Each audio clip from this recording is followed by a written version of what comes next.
Good morning guys, this is Julie Brown from Right Little Madam. I'm just doing a quick piece to camera from a lovely place in the northeast called Walkworth, where I've been visiting my sister-in-law overnight. They moved here only a few months ago from Yorkshire after being in Yorkshire all their lives, so this is a really new adventure for them, and they brought this lovely house behind us. Look, it's gorgeous here today, it's really sunny, and I've really enjoyed seeing my in-laws. But more excitingly now, I'm heading off down to Tynemouth, which is sort of on my way home back to Peterborough, and down there I'm going to be seeing the lovely Lisa Bean from Dare to Grow, whose online course I'm doing, and we're going to have a bit of a chat for an hour. It's going to be fab. I'm going to pick her brains and get as much out of this hour as I can, and I'll feed back to you later how it goes.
So there you go. I hope you enjoyed that little look around Walkworth and Tynemouth. I really enjoyed my stay in the northeast, and if ever any of you can get that way, it's definitely worth a look. It's a beautiful part of the country, although a little bit colder in the winter. It did rain quite a bit. Anyway, I'm now filming this on New Year's Eve, and although you may not get to see it today, I wanted to wish you all a lovely New Year's Eve. Hope you've got lots of stuff planned, and if you're watching it in the new year, hope your new year has started well and that you've got lots of plans that will come to fruition for you. Now, my conversation with Lisa in Tynemouth, Lisa Bean from Dare to Grow, lasted about 2 hours. It's really interesting. We chatted mostly about my plans for 2019 and where I'm taking my own business. And Lisa's job in her business is to help people grow, either in their businesses or as people. And she does that really well. So if you get a chance to have a look for her online, then do. I'm sure you'll be as inspired as I am and I was with my meeting with her. So the one thing we chatted a lot about was online courses and how I want to do more of those in 2019. And in fact, I've got my first one planned and I'm working through the content right now. So I thought this was a great opportunity for me just to sit in front of the camera with you briefly. It's not going to be an in-depth conversation today, and just chat with you about the first steps of planning an online course and the things that you need to think about, and where I am with planning mine. I thought it might just give you a bit of insight into the work that you need to do. So first off, the thing you need to do more than anything obviously is decide what you're going to be doing an online course about. And the thing that will influence you with that is who you're planning this course for. So for instance, in my case, I'm planning an online course for entrepreneurs, but in a particular industry this time round, and that's in the beauty industry. So my course is aimed at hairdressers and beauty salon owners who are perhaps slightly older, a lot more experienced than like a newly qualified beautician, and need some help with marketing their business, particularly around writing and blogging and Instagramming, the sort of things that if you didn't grow up with that, you might not do as a matter of course, and I want to help them with that. So I know who I'm aiming my course at, which then obviously makes it a lot easier to plan the content. So I would urge you to think about that first. Who do you want to buy this course from you? And once you've decided on that, what is it going to look like? What is the content going to be? Before you start with the detailed content, you need to think about how you're going to deliver the course. So is that going to be through videos online, or is it going to be through writing? You know, it could be a workbook that people work through, or it could just be a series of blogs or essay type style of writing that people, when they log on to a site, get as in dribs and drabs or all at once. So there's various ways of delivering courses, and you've just got to decide which way you're going to deliver yours. And that is, again, key, because you can't really start planning until you know that. So for me, my course is going to be 6 videos and a workbook, and it's going to have lifetime access and immediate access. So there's not going to be any live element from me with this one. It's going to be 6 videos that are published all in one go. People can sign up for it and work through those videos in their own time, and they'll have a workbook to help them with it, which they'll be able to download online. So that's what I plan to do. And then once you've got that in your mind, how you're going to deliver it, then you can start thinking about the actual content. But another big thing, of course, is to think about a title for your course. And this needs to be really cleverly done. I could just call the course, Marketing Tips for Hairdressers. But it's not massively compelling, that. And it doesn't really tell the person who might sign up for it exactly what I'm going to help them with. I've got to understand what their struggles are and develop a title that says to them that I'm going to help them achieve something with that struggle, help them put that struggle to one side and get on with whatever it is that they want to do. So I may call my course something like how to double your revenue in 2019, or how to fill your salon with clients in 2019. Understanding about what your audience is struggling with and then making a title to match that is key, because you want people to think that if they buy this course, then they're going to overcome something that's bothering them right now. So have a think about that when you're planning your course. Then of course there's the biggie, and that is how much you're going to charge. And that all depends really on where you are in your business journey. So if you're just starting out and you've yet to make a name for yourself, then you're not going to be charging the same as someone like Carrie Green or Marie Forleo. It's just not possible. So it's about where you are in your journey, how much you're going to be giving to your clients, and whether that's live or all online, how much of your time you're going to give, and then you need to package up the price accordingly. And all I can say there is just think about how you value your time. How long is this course going to take you to do? How much time and effort are you having to put in? How much communication with people are you going to be doing while the course is live? And then just think about the price accordingly and look at what other people are doing. I will probably sit and do some research about other courses in the industry that I'm looking to deliver this course into, and what would people willing to pay. But don't undervalue yourself, that's for sure. Make sure you're charging enough to warrant the time that you're spending on this course.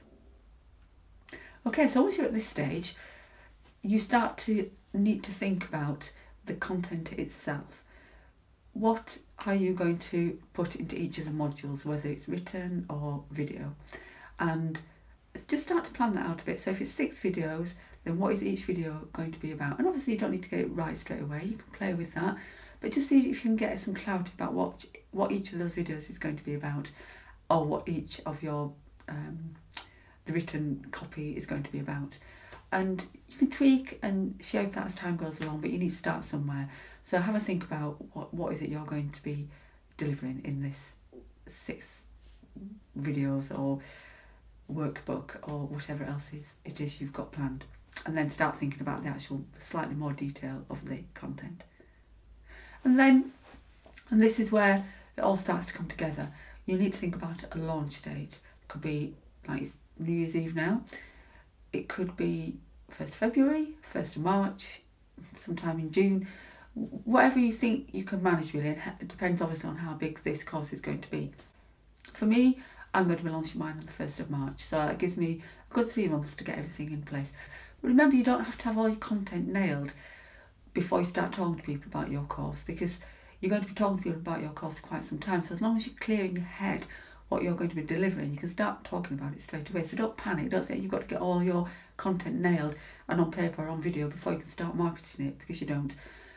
I would say if you're, for instance, doing videos, then get the videos done before launch date. What you don't want to do is start with the launch date with maybe 2 videos in the bag thinking, oh, I'll just catch up and do the 4 once my course is live, because that could go wrong. You know, you could end up with a massive cold and not want to be doing any videos, or not sound great on the videos because you've got a cold. You don't need that sort of pressure. At least have the course ready for when you go live, but you don't have to have the course ready before you start marketing it. So that's a good tip to remember. Now, once you've got a launch date, what I urge you to do is work backwards from that and list out all the things you need to do before your course goes live. So I've got my little list here. I'll just give you some examples. Obviously, I've got to plan the course. I've got to film the videos, because that's what I'm going to be doing. I've got to edit the videos. I've got to build a Facebook page, because I'm having a Facebook page to go with it. I've got to write my workbook, because I'm going to have a workbook too. I've got to write the marketing copy. I've got to set up a PayPal button on my website so people can actually buy the course. I've got to meet with a salon owner, because I want to run past them the content of the course and make sure that it's spot on for them. I've got to take some pictures. I've got to get active on social media and on my website, on Instagram for instance, and start talking about the course.